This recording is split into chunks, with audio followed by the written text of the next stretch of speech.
Starting Friday, Kansas City, Missouri, along with Jackson and Wyandotte counties will reimpose new restrictions to slow the spread of COVID-19. Good evening, I'm Laura Moritz. And I'm Chris Ketz. Here is what they're talking about. Closing restaurants and bars at 10 p.m., limiting crowds to no more than 50% of building capacity. Everyone in a public space has to wear a mask. A 10-person limit on outdoor gatherings, make that other indoor gatherings. Churches are exempt as long as people wear a mask and follow social distancing. Now, that 10-person limit also applies to Thanksgiving celebrations at home. There are more family events where we have seen the tragic spread of COVID-19 than folks want to let on. That's why we're asking for it. No one wants to be the Grinch, neither I, Dr. Archer, Dr. Carney, or anyone. Weddings and receptions in Kansas City, Missouri are not exempt from these new restrictions. KMBC 9's Brian Johnson looks at what this means for small businesses and bride and grooms to be.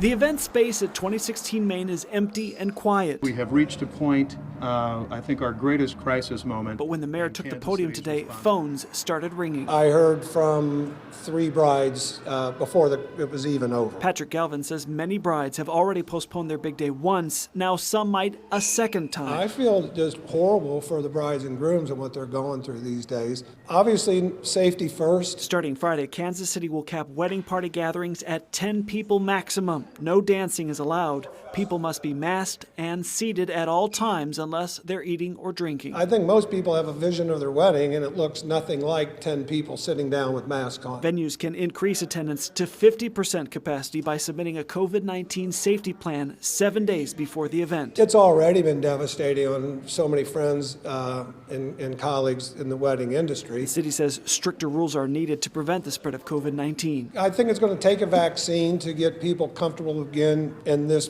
industry getting back to normal. Galvin agrees with protecting people, but recognizes it's hard on business. Stimulus would be nice, a little bit of help. In Kansas City, Brian Johnson, KMBC 9 News. The city has not yet posted its waiver application online. It says the form will be available later this week. Brian has the link on his KMBC Facebook page. New tonight, Westport Ale House has temporarily shut down. Staff at the bar posted on Facebook saying it's an effort to do our part to limit the spread of COVID-19. Westport Ale House was the site of an outbreak a couple of months ago. There are plans to reopen early next year. Bars and restaurants in Kansas City, Missouri are also reacting to the mayor's new order tonight. Again, those businesses will have to close at 10 p.m. starting Friday with no more than 50% of building occupancy allowed. The people at the Quaff at 1010 Broadway downtown say it'll make it harder to operate, but its owners want to do all they can to help slow the spread of COVID-19. So if we're able to stay open at 12, we're still going to be able to have night staff, but if we're only open till 10, then it's only going to be bartenders. That's going to affect us a lot. They say Friday and Saturday nights are really the only nights where they're seeing groups of customers. Gyms and recreational centers are required to wear masks at all time and are limited to no more than 50% capacity. Mask and social distancing requirements must continue to be followed in schools, including in practices and sporting events. Right now, only in Kansas City, Missouri, gatherings for games and other public events with more than 10 people require approval by the health department. Wyandotte and Jackson counties require 50% of the lowest occupancy at events. You can report any mask or gathering violations to the Kansas City, Missouri Health Department by calling 311. You can also send an email to covidviolations@kcmo.org. And new tonight, middle and high school students in the DeSoto School District will start remote learning November 30th. Board members voted 4-3 to make the change from hybrid to remote learning. It's because the district is now in the orange category of the Kansas schools gating criteria. Pre-K through 5th grade remains the same. And this just in, the Eudora School District will go all virtual starting tomorrow. It's from a recent spike in positive cases among students and staff.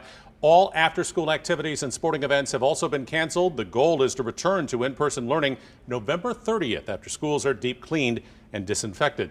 New COVID-19 guidelines in Johnson County, Kansas took effect today. Bars and restaurants have to close for dine-in service by midnight. Public gatherings are limited to 50 people or 50% of a building's capacity, whichever is less. There are several exemptions and the rules are flexible. Businesses and groups that want to exceed that capacity limit have to provide the county health department with a safety plan moving forward. Generally, what we're hearing from businesses is that they're okay with some reasonable restrictions. What we don't want to see is a complete shutdown because our economy can't handle that. And that absolutely would be a death knell for some of our businesses. The order that was passed passed was a compromise based on the political reality of what we could get approved by the existing board. In my opinion, it's better to have something than nothing at all. Johnson County, Kansas commissioners will consider how to enforce that order at a meeting on Thursday. Middle and high school students in the Shawnee Mission School District will also start remote learning November 30th. It will last through the end of the first semester, January 22nd.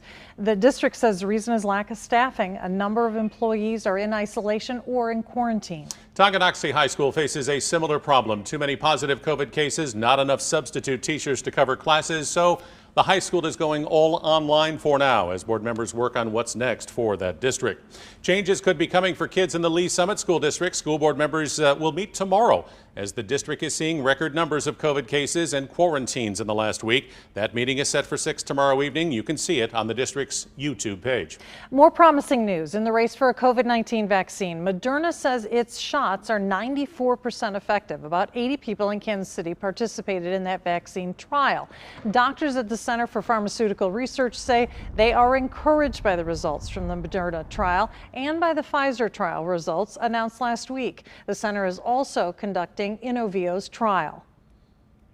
Once I did that research and read up on it, it was an easy decision. I really went into the Inovio study knowing that I would be safe. The FDA will need to analyze the data before deciding whether to allow the vaccines outside of a research study. Now, if the vaccines are approved, there could be limited supplies before the end of the year. Kansas City, Missouri is reporting more than 1,200 new COVID cases and 3 deaths in the last week. Here are the latest positive case numbers from the 9-county Kansas City area, with the most in Kansas City, Missouri and Johnson County, Kansas. And for now, the Chiefs say they will keep allowing limited numbers of fans into Arrowhead, where the team is under a 22% stadium capacity limit. There are 3 home games left in this season. And more Chiefs players have been added to the NFL's COVID reserve list. Our Len Jennings is here with what it means for the team as they prepare to take on the Raiders this week. Laura, Chris, the NFL, the ESPN has reported the Chiefs have added 3 offensive linemen, Eric Fisher, Mitchell Schwartz, and Martinez Rankin, to the NFL's reserve COVID-19 list. It doesn't necessarily mean these players tested positive for COVID. They could have come into close contact with someone who has. Mecole Hardman was added to the list last week. Head coach Andy Reid did not have an update on his status.